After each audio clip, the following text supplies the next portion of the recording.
Hey guys, it's me, Bea, and if you're new here, hey guys, I am Beatriz Sahali, or you can call me Bea for short. And today's video is kind of a unique one because I haven't done this in my channel before. This is one of the few videos that I've always been looking up to in doing because I'm quite passionate about reading and talking about books. So welcome to my July Reads and TBR. And if you look here, oh my god. Okay, take two. This is all my July reads and my current TBR. And if you followed along my Bookstagram, you would know that I've been having the worst book slump since the last year and this year. I've currently read 8 books this year, which is a bit unusual for me because I used to fly through books and I think I reached 60 books in 2023 and around 20 plus 27 I think in 2024. And now this year I'm trying to slowly get back into reading, finally find my groove. Today we're going to talk about the books that I've read and the books that I will continue reading in July and probably in August as well.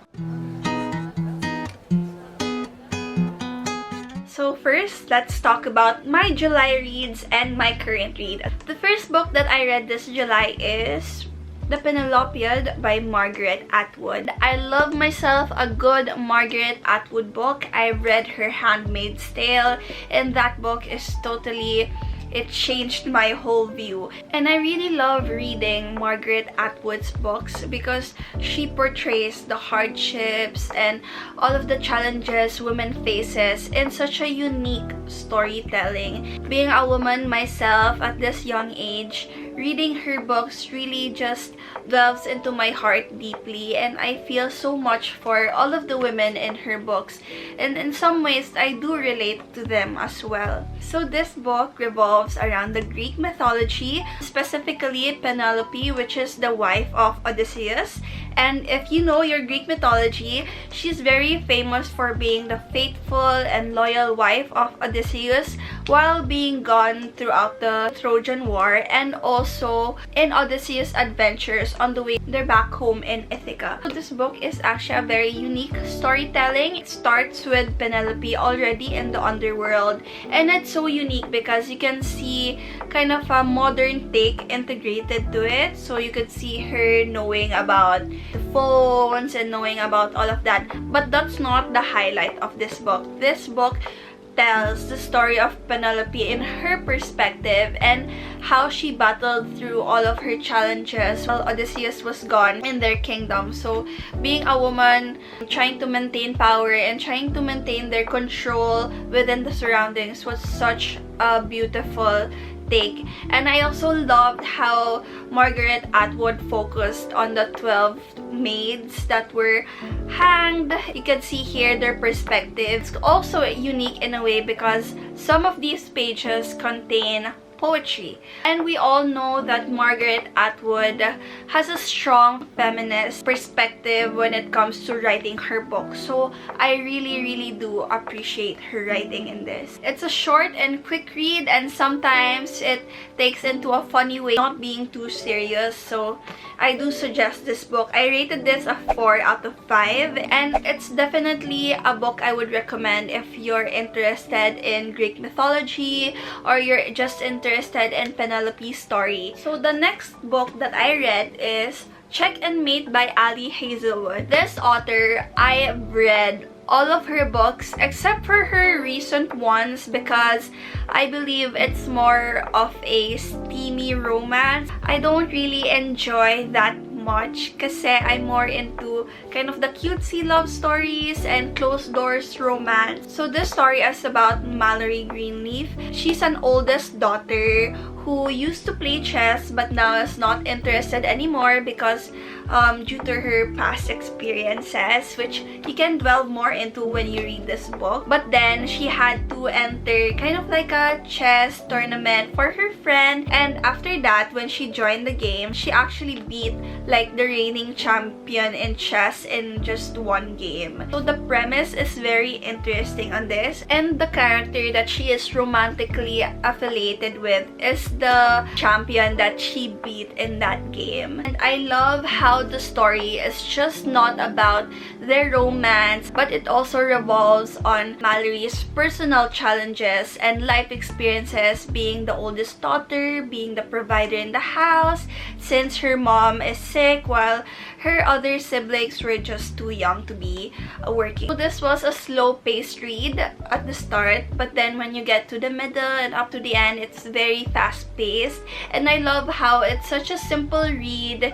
Anyone can read it. And this book, I'll be rating a 3.8 out of 5. So yeah, this book is a young adult romance, and I definitely do recommend if you want a quick and easy romantic read with closed-door romance. Kind of wish that they gave a bit of perspective in Nolan's character. I kind of wanted to read more of his point of view, but nonetheless, I enjoyed this book. And for my third book of the month, I read the Say You'll Remember Me by Abby Jimenez. So this is the first book I've read by Abby Jimenez, aside from her novella that I read a few months back called The Risk. This book is actually the first 5-star read I rated this 2025, and let me tell you more. This book revolves around Xavier, which is a veterinarian, and also Samantha, who is kind of like a marketing related girly. And I so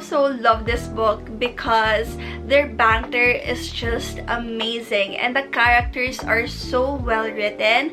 I love how I get to see Xavier's side and also Samantha's side, and I just love reading books that have kind of a depth to their character, and Abby Jimenez just writes so wonderfully when it comes to her characters. And this book got my attention from the start until the finish line because Xavier and Samantha had a first date. They had this wonderful connection. They bonded for such a short time. Then at the end of their date, it reveals that Samantha has some personal problems which she needs to leave the state they're in. And besides that, I am so in love with their love story. I adore how their endurance was with the whole thing, with their relationship. And I love that despite all of their personal experiences and all of their personal problems and challenges, they really never gave up with each other.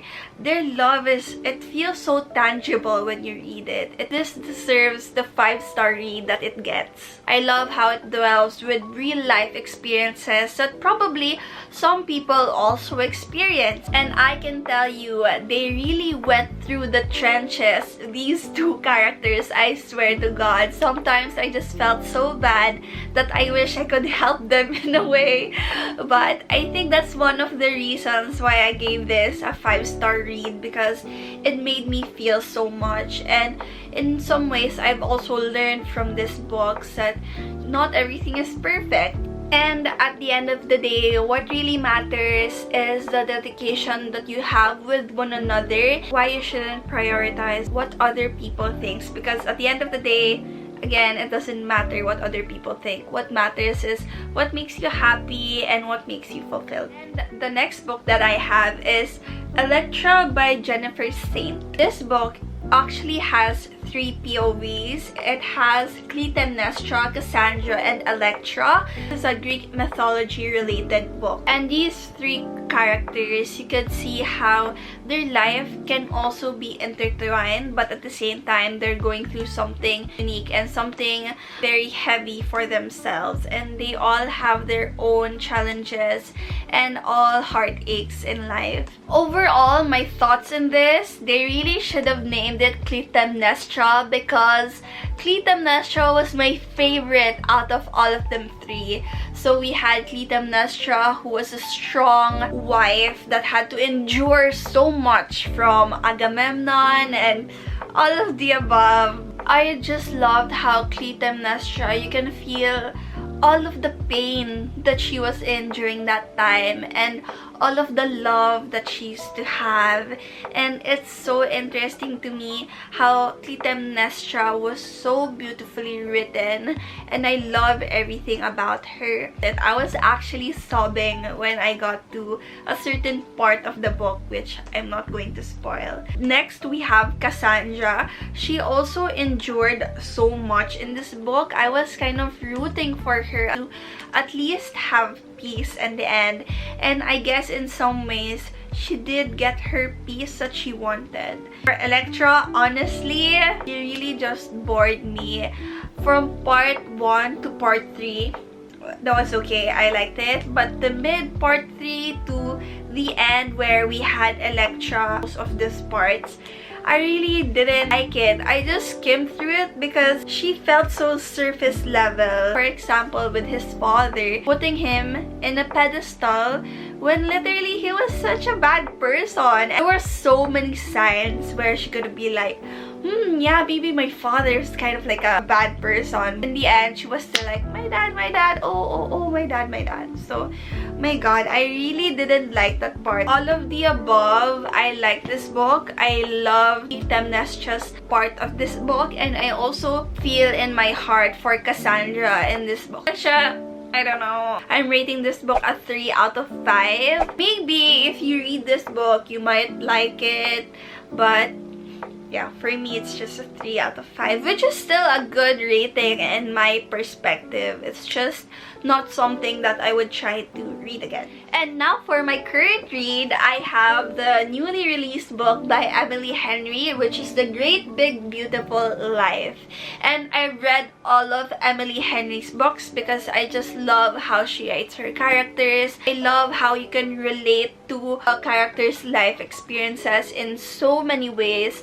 And sometimes when I'm reading her books, I feel like I'm looking at a reflection because, oh, that's something that I would do, or maybe, oh, that's something I'm currently thinking about myself. I recommend to read any Emily Henry's book, but if there's one favorite that I have of her, it's Book Lovers in the blue cover, because female lead there, I am telling you, it's like I'm looking in the mirror. This book is about Alice Scott, and she's trying to interview the media princess. Margaret Ives is around like 80 years old, and she disappeared from the public eye like 30 years ago. Or Margaret Ives is kind of like the Kardashian family in a way, well, from what I'm currently reading right now.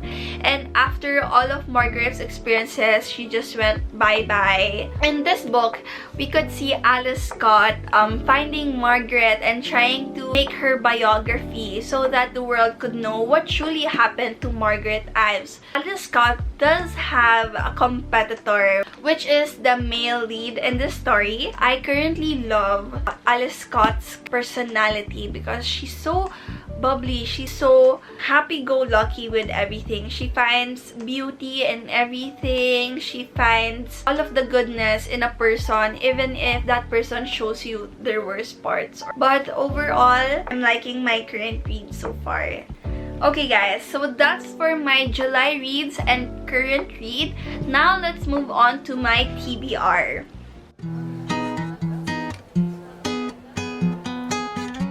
My TBR, guys. So I have 3 books in my TBR. We have Freda McFadden in Ward D. It's a hospital's mental health unit. So about Freda McFadden, I've read a few of her books already. You don't really need so much thinking power. You just have to get through her pages, and it's actually really fast. I feel like you could read her book in one day, or maybe an airplane ride. This is about Amy, and she's kind of convinced that something terrible is happening in the ward that she's in. And I guess we'll get to know more about Amy and her character. And if you know Freda McFadden, you know there's always a little twist in their characters. Next, we have The Washington Decree by C. Adler Olsen. I actually found this book in a bookstore when I was just browsing through some possible reads.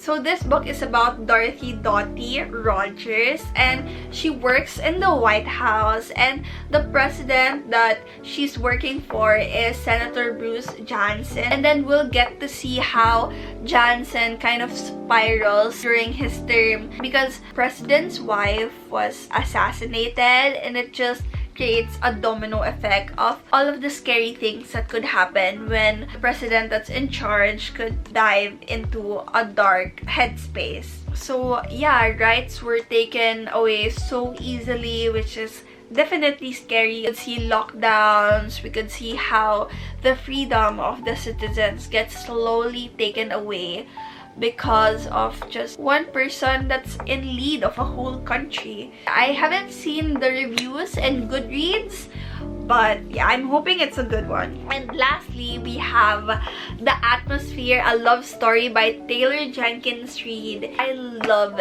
this author. I read most of her books. And this story is about Joan Goodwin, who used to be a professor in physics and astronomy until she saw an advertisement for women scientists in NASA. And here we could see different characters as well with their own stories. And as you know, Taylor Jenkins Reid loves to write some depth into her characters. Even if they're not the main character in the story, you still get to see the glimpse of the others' lives. And I'm kind of excited for the love story that she will have because it does say it's a love story. So yeah, I'm basically just excited to read another one of her books. So yeah guys, that's basically the video, and that's all of the books that I've read and my current July TBR.